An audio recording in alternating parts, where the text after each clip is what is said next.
Gusto de saludarles de nuevo, participantes. En esta ocasión vamos a iniciar con el área de comunidad y sociedad. En CONALFA han preparado este texto de estudios integrado con la finalidad de facilitar la adquisición y desarrollo de conocimientos básicos del área de comunidad y sociedad en todos los participantes del programa de POS 2.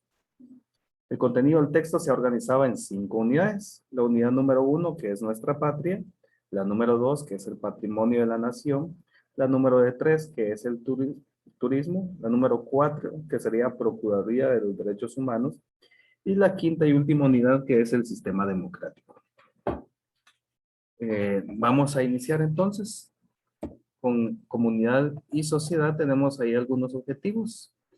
Este texto pues nos va a ayudar a conocer nuestros orígenes, a valorar y conservar nuestras tradiciones, a valorar nuestras culturas, a reflexionar sobre la ciudadanía, a identificar algunos problemas que afectan nuestra situación social y económica, a contribuir a la conservación y mejoramiento del patrimonio cultural, a identificar algunos problemas que afectan nuestro patrimonio cultural, a explicar la importancia que tiene el turismo para el desarrollo del país, a apreciar los lugares turísticos y las reservas naturales que tiene nuestro país, a identificar las funciones del Procurador de los Derechos Humanos, a conocer y analizar las funciones del Tribunal Supremo Electoral, a conocer las funciones del presidente, de los alcaldes y los diputados, a analizar la importancia de la participación política y la democracia para el desarrollo de nuestro país.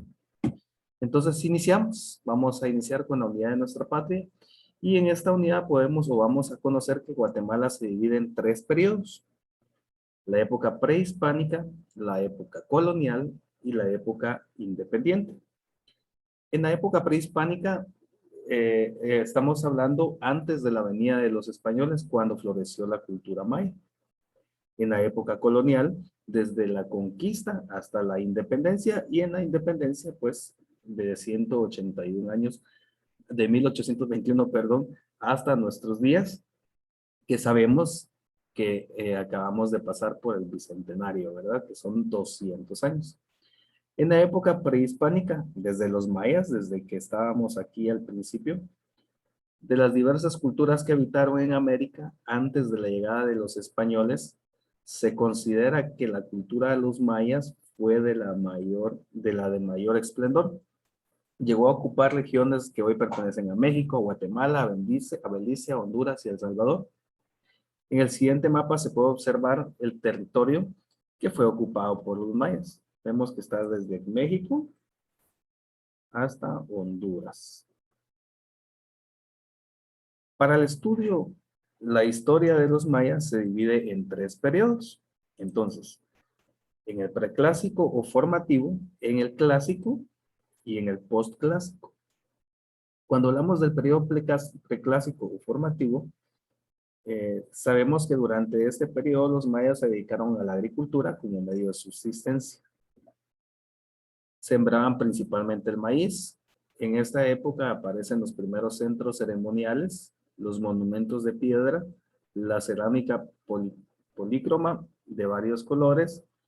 Entre las principales ciudades que destacaron durante este periodo está Caminalcuyú, que está localizada en la ciudad de Guatemala, en la zona 7, Tacalica, que está en el departamento de Retauleu; Huachactún, que está en el Petén; el centro ceremonial de Itzapa, en Chiapas, México.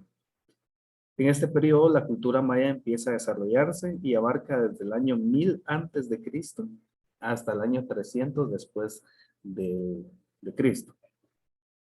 Pasado este periodo, pues entramos en el periodo clásico. En este periodo, los mayas construyeron grandes centros ceremoniales sobre las aldeas y monumentos del periodo anterior.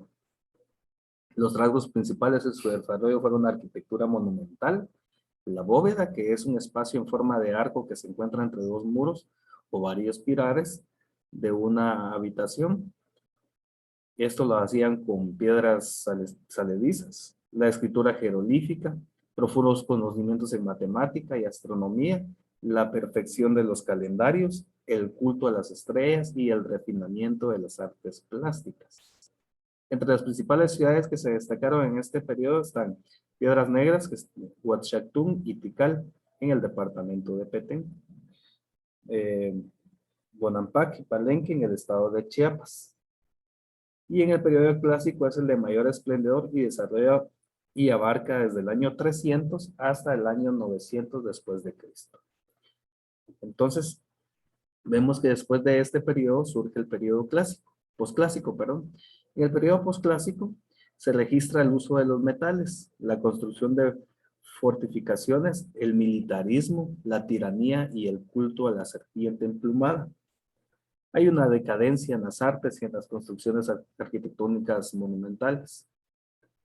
Hay fusión con otras culturas como las itzaes, los toltecas, los cocomés, los quiochís y los cachiqueles. Entre las principales ciudades de esta época están Saculeu en el departamento de Huehuetenango, Utatlán en el departamento de Quiché, Ixinché en el departamento de Chimaltenango, Mayapán, Uxmal y Chichén Itzá en el país de México. El periodo posclásico es la decadencia y cambios para la civilización maya debido a la fuerte influencia de otras culturas. Y este más o menos está entre el año 900 y 1524 después de Cristo. En nuestro cuaderno vamos a elaborar un pequeño resumen de los tres periodos que conforman la historia de la civilización maya. Muy bien. Tomando en cuenta los tres periodos, el preclásico, el clásico y el posclásico, podemos concluir de que los mayas fue una civilización bastante avanzada en la región y en el mundo para esa época, es decir, desde el año 1000 antes de Cristo hasta el año de 1524. A los mayas se les atribuye la creación del número cero, entre otros descubrimientos astronómicos y físicos, y la construcción de grandes templos, como por ejemplo el Gran Jaguar en Tikal. Ellos eran al principio, en el periodo preclásico, un pueblo netamente agricultor. Poco a poco fueron evolucionando y desarrollándose y se fueron convirtiendo en científicos, astrónomos, astrólogos, ingenieros, arquitectos, entre otros. Les deseo que estén muy bien y que se estén cuidando. Los veo en la próxima clase.